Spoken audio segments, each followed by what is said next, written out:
let's meet our panel. He is a commentator for CNN and CNBC and a national spokesman for the Republican Party, Jack Burkman. Jack.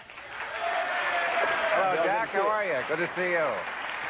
She is the Grammy-winning new star of the national tour of Victor Victoria. Her new CD is Tennille Sings Big Band. Toni Tennille. Hey, pleasure to meet you. How are you? Thank you for coming. The star of USA Network's La Femme Nikita, Peta Wilson. Peta. Hello, young lady. Pleasure to meet you. Thank you for doing this. And the host of Dennis Miller Live, his new book, Ranting Again, is available in bookstores now. Dennis Miller. Dennis, how are you? All right. Well, how about that sketch, huh? I love your sketch. Thank you very much. I remember Dennis. on Fridays on the old show when you used to do freeze tag improvs on Friday nights. And Del Close would come in and consult. Always affirm, Billy. But seriously, Dennis, Dr. Kevorkian, I've always been something of a champion of him. I believe in the cause that if you want to die, you should have the right. But taking a guy's kidneys out without removing the sweater... No, the problem... Is he losing anybody here with this, like me? The problem is that he shouldn't be allowed to practice in the first place. It's illegal. The Supreme Court has said so. What's illegal? What he does. The only reason why Kevorkian continues to go is because you can't find a jury to convict him. Well, because for once, juries are being sensible. For God's sakes, if you don't own the right to your own demise, what do you own in this godforsaken planet? Absolutely. But I mean, you should be allowed... If you decide that it's too uncomfortable to be living, I really don't want to be here living like this, please, please take my life, get rid of me. And when somebody's dead, let the garage sale begin. I mean, if they've got... Save one life. If they've got some parts that are going to save somebody, I don't find it grisly. Well, he's taken it much beyond that, and we as a society have always said that those decisions shouldn't rest, you know, with one man. Those should be social decisions. But is it not the person who's... When the guy that is going to die, was it his decision, please give my kidneys to someone? If it was, then that's a good thing. It's his choice. If Kevorkian's like not asking permission before the people die, then that's another issue. Well, he can always say he did ask permission. That's exactly right. He can say he did, whether he did or not. Something, is there no kind of... What do you mean it's always been society that's decided? Why should society?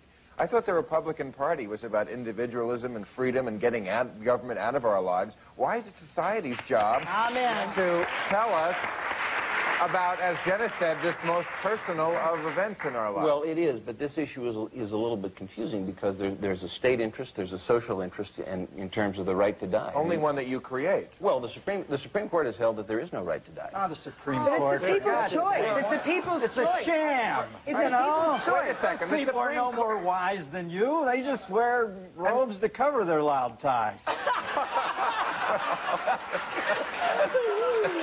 And also, the Supreme Court has not ruled that way. The Supreme Court, as a matter of fact, has said they are not going to rule about it, and they let the Oregon-assisted suicide law stand. So I don't know what you're reading. They're letting it stand. They're saying the states have the right to choose. The states have... Oregon has criminalized it. And now you're saying that in cases in those states... Decriminalized. But excuse me, but in those states where they're prosecuting Kevorkian, they can't find a jury, and he's getting away with this.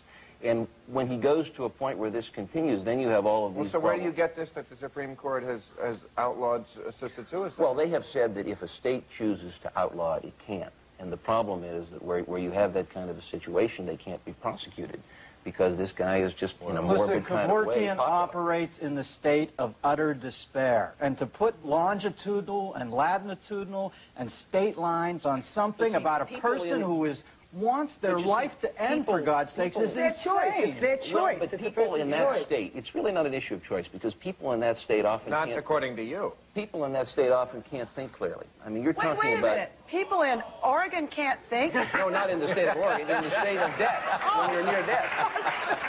But what about their family? What about the people who are closest to them? What are the people who are watching them in a bag and go, I really hate seeing my father like that in such pain? There are cases... Oh, I know, because I've been on TV a lot, and that's the first time I've heard in a bag. Sorry. All right, we have to take a commercial. We'll be right back.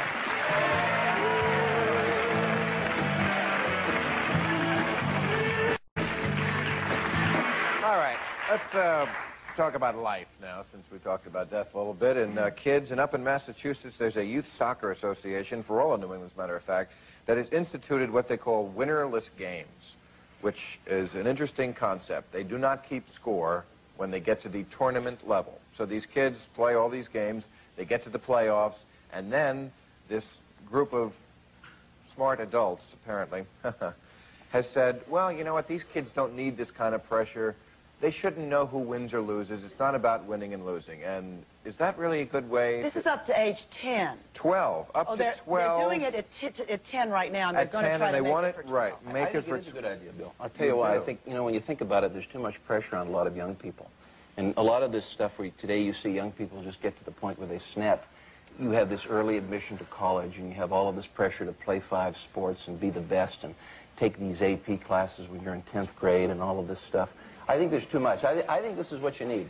I think it's a nice reality. Wait a sec. Wait, you're taking a fervent stand on not keeping score in a soccer game. Yet if somebody's body is like rotting away, they're not allowed to off themselves. But God forbid we keep score in a 12-year-old soccer game. If you don't, you know, you look at things like you look at things like the Oregon school shooting, and you say, what is it about our society today that's different from 30 years ago? Soccer scores. Well, no, but when you start looking for explanations, one of them is that the whole social fabric is so tightly wound, and there's so much pressure, particularly on young people. That's how you wind up with things like that. I don't think kids could give a damn if they lost a soccer game and when you're 11, 30 seconds later. I really don't. I mean, I think they're embarrassed for a millisecond, and then, believe me, these kids are not on the playgrounds with AK-47s. Yeah, but Dennis, it isn't the kids. It's the parents that are overboard, that are absolutely nutcases. Right. They're the ones who wreck it for them. I think it's important. Yeah, I think it's important for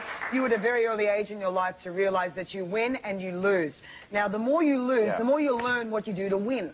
Yeah. Now, I was an athlete, and I'm a long way from Papua New Guinea right now. And it's because of all the years of sport and going, you know what, I didn't quite get that time. That's what we lost. Next time I got better. Every little bit. I think it's important to lose, and then you learn how to win. Right. And in life, you lose. You lose. Most of us lose. Yeah, but Peter, when you lost, did you have a parent berating you and putting you down because you lost? No, I'm saying better luck next time. Better luck next time. Well, that's good. That's a good idea. That's different than saying we're not going to know who wins or loses. What's the point? What's the point? Why don't we hook Kevorkian up with the soccer parents? But, you know, I mean, you look at a lot of things in this society. You wonder about the incident in Texas a few years ago, the murder of the mother and the cheerleader and the murder and all that. We've taken competition too far with young people. And this is the kind of result. And I think this is a good move. Isn't the word game, isn't that about, there's 2 teams, one wins, one loses, one loses, one wins. It's kind of natural. Look at all the great things sport and competition has done. It motivates people. Well, it's very good. What happens when you get dumped out at age 13 and find out that this world is a gladiator camp, you know? And you've been walking around in Candyland thinking, hey, it seemed like they scored 40 and we scored none, but it was a tie. Yeah, exactly. And all of a sudden, That's, to me, what would more contribute to a school shooting, is the kid who's had his ass kissed all his life and then gets dumped by his girlfriend and finds out, well, there is losing. Well, how should I handle that? Too much confuddling around and over children. Let them be. Let them come back and say, Dad, we lost. What do I do? And then say, it's all right. Doesn't matter to lose. Right. It's okay. Let confuddling? The kids... What is it? Well, I don't know. It's an Australian word. Confuddling. It's a blonde word. Confuddling. It's kind of like in a bag, Dennis. Something. Oh, of course. Our ability to weed. There's no question. I mean, a lot of our society is based on competition, and wisely so. But I just think we've reached the point where we are neurotically starting it at too young an age. And 12? They're starting to keep score with the opposite sex at that age, let alone soccer. Yeah, they drive at 16. Believe me, I want 4 years where the kid understands cause and effect. You know, I want him knowing there are consequences to activity. But 12's not that young. Yeah. Right, we got to take a break to come back to this subject. We're talking about kids in school. Here's an interesting issue. Thank you. There was a sophomore named Mary Kate Durkee who was refusing to say the Pledge of Allegiance. Now, I guess kids, obviously they say this all the time. They certainly did when I was in school. She said she does not want to show respect for a country that allows violence and corruption. Well, you know, what country, what? Hey, let's face it, we've all got bugs up our ass. You know, I mean, everybody is uptight about everything. You even got a kid. You know, in the morning, I wasn't even awake yet. I had had a Pop-Tart. I was in a sugar coma. They could have got me to stand up and, you know, read the liner notes from Quadrophenia. I wouldn't have known the difference. This kid's actually sitting there with an attitude. This is going to be a performance artist at a coffee house somewhere in the next 5 years. I can tell you that. She's a sophomore in high school, right? A sophomore in high school and refusing to say the Pledge of Allegiance. I don't have a problem with that. You don't? It's fine, whatever she wants. There's another issue there. Nobody should be forced to say the Pledge of Allegiance, but the real issue for schools is, will we continue to maintain an atmosphere where people can say the Pledge of Allegiance? It was 10 years ago this month. We had a Democratic candidate for president, Michael Dukakis, who didn't want anyone to say the Pledge of Allegiance in schools. Your musings perplex me.